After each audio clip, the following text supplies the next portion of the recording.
আমি এখন দেখাবো জুট জুয়েলারি। জুট জুয়েলারিটার জন্য আমি একটা বেস কেটে নিয়েছি, হোয়াইট কালারের মাউন্ট বোর্ড গোল করে কেটে নিয়েছি। এরপরে এই হোয়াইট কালারের জুট দিয়ে প্রথমে জুট বেসটাকে বানিয়ে নিতে হবে। প্রথমে মিডিলটাতে অল্প একটু গাম দিয়ে এভাবে লাগিয়ে নেব গামটা।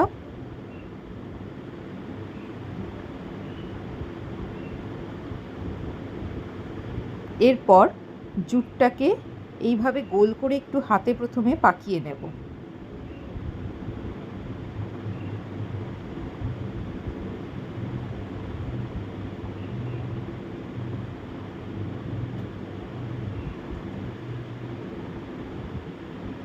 পাকিয়ে নিয়ে এই গামের ওপর বসিয়ে দেব।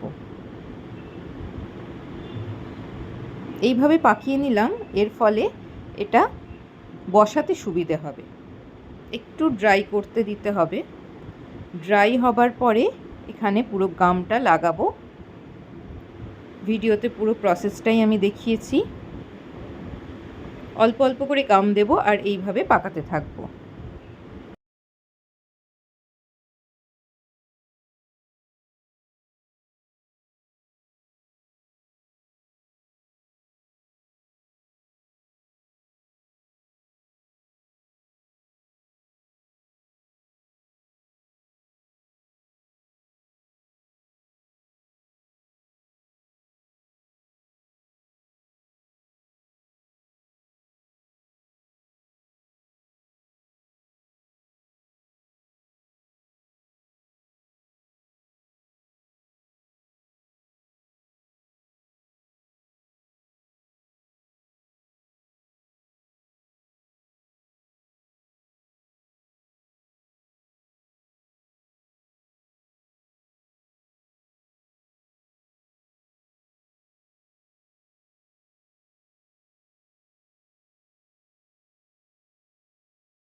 যতটা বড় বানাতে চাইবো ততটাই জুটটা জড়িয়ে নেব।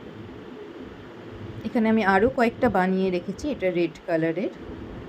এরমভাবে অনেক কিছু ডিজাইন বানানো যেতে পারে। আমি এখানে একটা চোকারের মতো বানাবো, তাই খুব বেশি বড় বানাবো না। বাকি যে হোয়াইট পার্টটা আছে সেটাকে কেটে দেবো।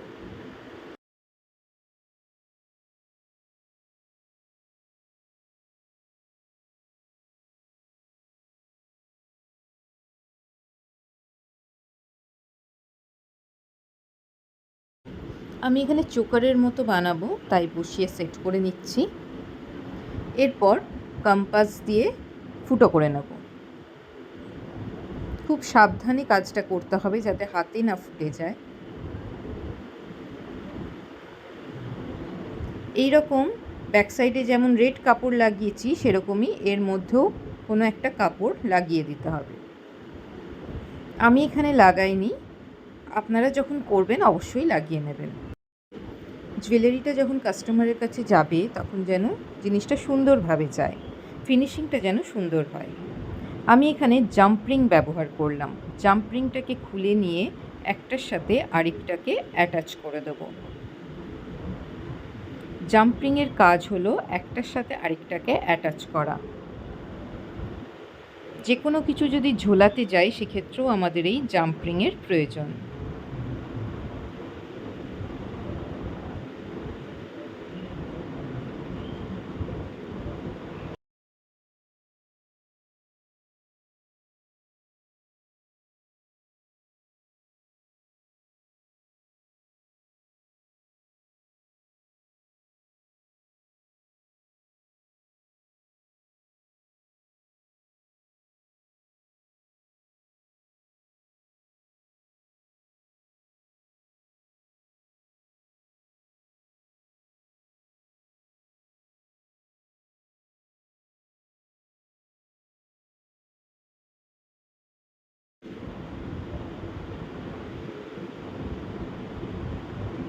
এরপর এই লং নোজ প্লায়ারটা দিয়ে এটাকে সেট করে নেব। ভালো করে চেপে দিতে হবে যেন কোনো হোল না থাকে, কোনো গ্যাপ যেন না থাকে।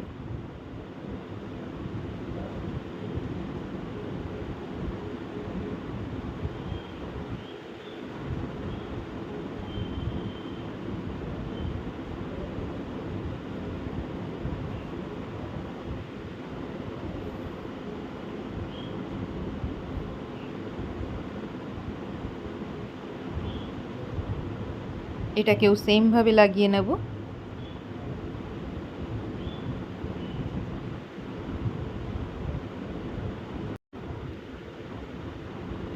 জুট বেস বানানোটাই হলো মেন পার্ট। জুট বেস যদি বানাতে জানেন তাহলে সব ধরনের জুয়েলারি বানাতে পারবেন, মানে জুটের সমস্ত ধরনের জুয়েলারি বানাতে পারবেন।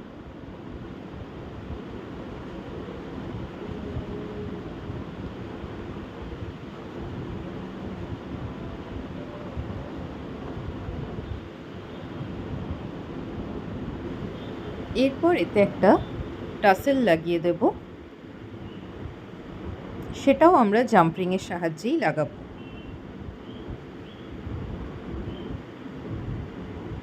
জাম্পরিংটাকে খুব ভালো করে সেট করতে হবে যাতে কোনো গ্যাপ না থাকে। গ্যাপ থাকলে কিন্তু জামা কাপড়ে লেগে খুলে যাওয়ার চান্স থাকে।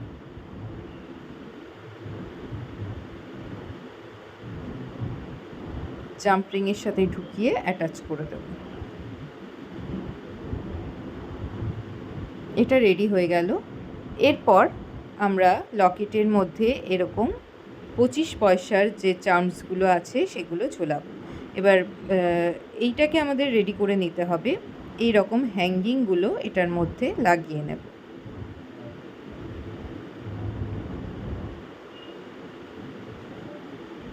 দেখুন একটুও কিন্তু গ্যাপ নেই।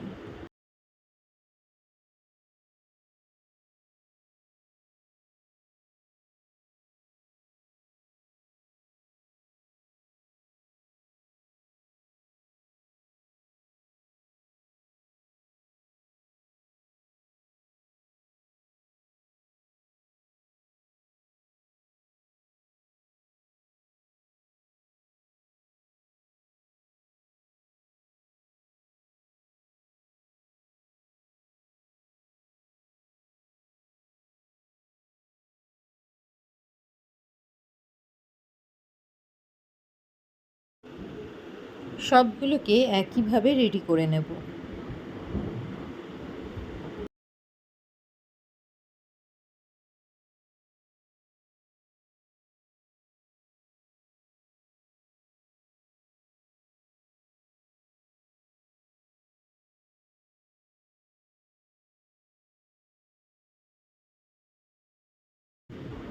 রেডি করার পরে এরকম কয়েনের পেছনে ভালো করে গাম দিয়ে দিতে হবে, একটু বেশি করে গামটা দিতে হবে।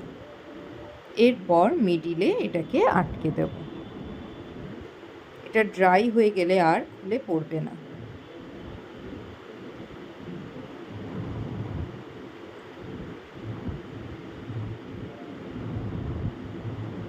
যদি আপনাদের মনে হয় আপনারা চাইলে কয়েনের যে আংটাটা রয়েছে সেটার সাথে হোয়াইট সুতো দিয়ে স্টিচও করে দিতে পারেন। সবগুলোকে একইভাবে রেডি করে নিতে হবে।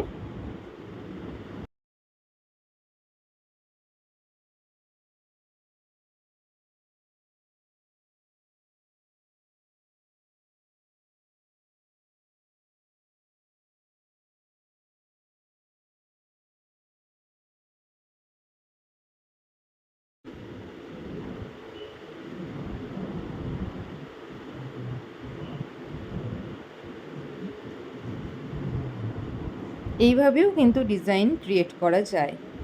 তিনটেতে এরকম তিনটে কয়েন্স বসিয়েও করা যায়, আবার এইভাবে রেডের ওপরে দুটো বসিয়ে ইয়াররিংসও বানানো যায়।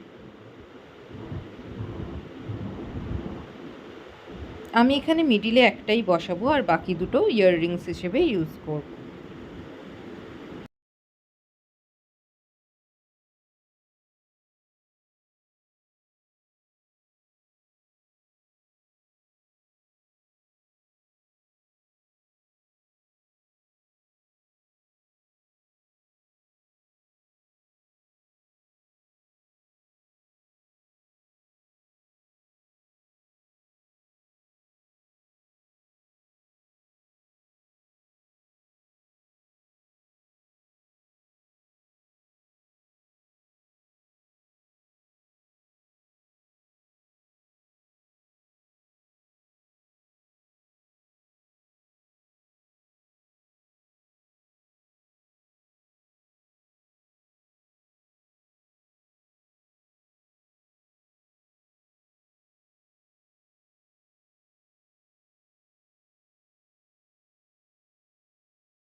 এরপর ইয়াররিংস বানাবো। ইয়াররিংসের মধ্যে প্রথমে আমাদের একটা জাম্প রিং লাগিয়ে নিতে হবে। এই যে একটা জাম্প রিং আমি লাগিয়ে নিলাম, কারণ ইয়ার হুকটা যখন লাগাবো ইয়ার হুকটা সোজা থাকবে না, তাই জাম্প রিংটাকে আগে লাগিয়ে নিতে হয়েছে। ইয়ার হুকটা ঢুকিয়ে নিয়েছি জাম্প রিংয়ের মধ্যে।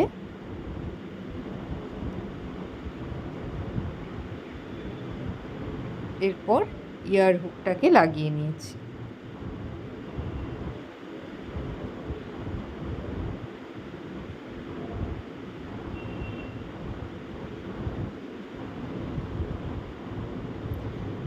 এইভাবে বেসের মধ্যে আমরা কিভাবে ইয়াররিংস বানাবো, মানে বেস ব্যবহার করে, সেটাও আমি দেখিয়ে দিই।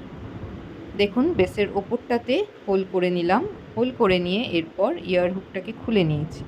খুলে নিয়ে এটার ভেতর জাস্ট ঢুকিয়ে দিতে হবে।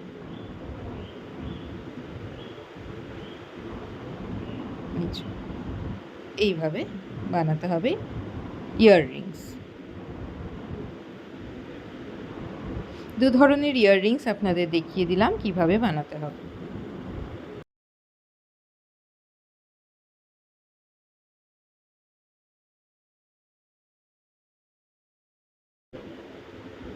আরেকটাকেও একইভাবে লাগিয়ে নেব। ইয়ার হুকটাকে এর মধ্যে লাগিয়ে নেব। একটু ফাঁক করে নিয়ে ইয়ার হুকটা ঢুকিয়ে দিয়েছি। এরপর ইয়ার হুকটা বন্ধ করে দিলাম।